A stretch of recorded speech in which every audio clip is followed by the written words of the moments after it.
Well, India is a great friend of Bangladesh. 1971, they supported us, and also 75, they gave shelter. ভারতকে যে দিয়েছি সেটা ভারত সারা জীবন মনে রাখবে। আপনাদের এই দান কোনোদিন আমরা শোধ করতে পারবো না। ভারত আমাদের প্রতিবেশী, সবচেয়ে বড় প্রতিবেশী, আমাদের বন্ধু। আমাদের যুদ্ধের সময় 1971 যুদ্ধের সময় আমাদের সহযোগিতা করেছিল। মজলুম জননেতা মৌলানা ভাসানী বলেছিলেন, ভারত আমাদের শত্রু। এই কথাটা যে প্রজন্ম বুঝতে পারবে তারাই জাতির শ্রেষ্ঠ সন্তান। আজ কিন্তু তার কথাটাই সত্যি।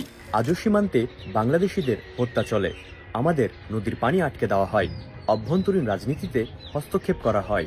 তবে যে যুদ্ধে সহযোগিতা করার জন্য ভারত আমাদের পরম বন্ধু বলে দাবি করা হয়, সেই বন্ধুর মুখোশ পরে শত্রুতা করার কিছু নমুনা আসেন আপনাদের দেখায়। যুদ্ধ শেষে প্রায় 200 ওয়াগন রেলগাড়ি ভর্তি করে 2700 কোটি টাকার অস্ত্র লুটের অভিযোগ ভারতীয় সেনাবাহিনীর বিরুদ্ধে। দৈনিক অমৃতবাজার 12 মে 1974।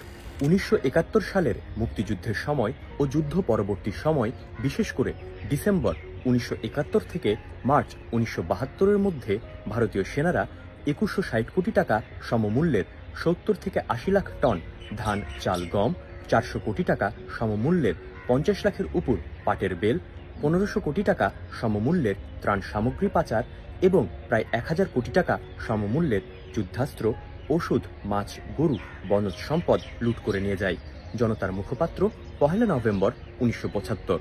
ভারত পাকিস্তানিদের ফেলে যাওয়া সকল অস্ত্র এবং 87টি ট্যাঙ্ক নিয়ে যায়, যার মূল্য 750 মিলিয়ন মার্কিন ডলার, যা প্রায় সে সময় 3000 কোটি টাকা।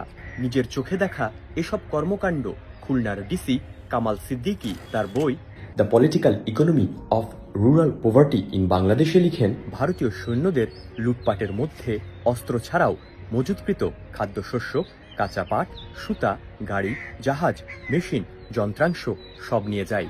কামাল উদ্দিন সিদ্দিকী লন্ডন ইউনিভার্সিটিতে করা তার পিএইচডি থিসিসে বাংলাদেশের দারিদ্রতার কারণ হিসেবে এই বিষয়টি উল্লেখ করেছেন।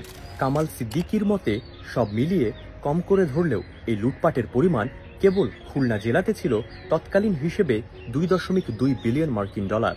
সারা বাংলাদেশের 19টি জেলা থেকে লুটপাটের পরিমাণ কেমন হতে পারে সেটা অনুমান অসম্ভব নয়। বাংলাদেশের শিল্প কারখানা থেকে যন্ত্রাংশ চুরি করে আগরতলায় 5টি নতুন পাটকল স্থাপন। আখতারুল আলম দুঃশাসনের 1338 রজনী। আবুল মনসুর আহমদ আমার দেখা রাজনীতির 50 বছর বইতে লিখেছেন, যুদ্ধের পর সীমান্তের 10 মাইল এলাকা ট্রেডের জন্য উন্মুক্ত ঘোষণা। এর ফলে চোরাচালানের মুক্ত এলাকা গড়ে উঠে, পাচার হয়ে যায় দেশের সম্পদ। ভারতে বাংলাদেশি জাল নোট ছেপে এদেশে ছেড়ে দেওয়া হতো। অর্থমন্ত্রী তাজউদ্দিন আহমদ সে সময় বলতে বাধ্য হয়েছিলেন, জাল নোট আমাদের অর্থনীতি ধ্বংস করিয়া দিয়াছে। আব্দুর রহিম আজাদ 71-এর গণহত্যার নায়ক কে?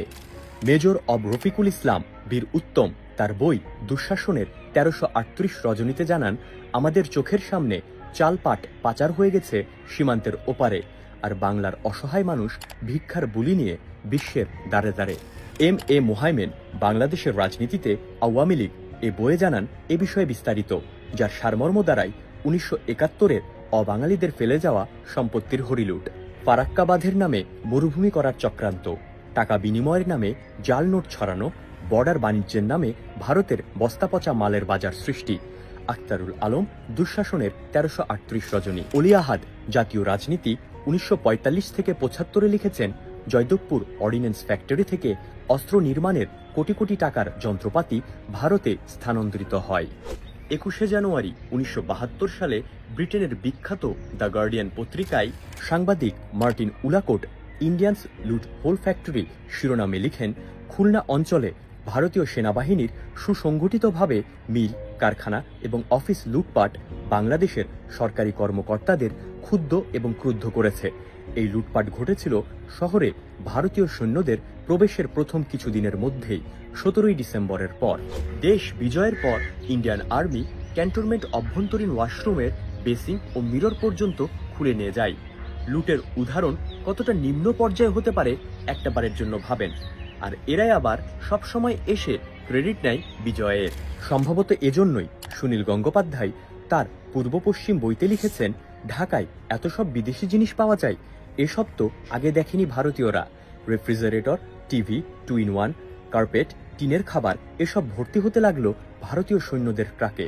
1971 সাল পাকিস্তান সেনারা যখন পিছু হাঁটছে, ভারত যুদ্ধের নাম করে এলো, বলল বাংলার স্বাধীনতার জন্য। ভারত দেশে ঢুকলো এবং শুরু হলো লুট। এখন যারা আপনাকে বলবে ইতিহাস না জেনেই ভারত বিরোধিতা, ভারতের এই অবদান ওই অবদান সম্পর্কে জানো, তাদের শুধুমাত্র এই তথ্যগুলো দেখিয়ে দিবেন, কারণ ইতিহাস চাপা পড়লে দেশ বাঁচে না।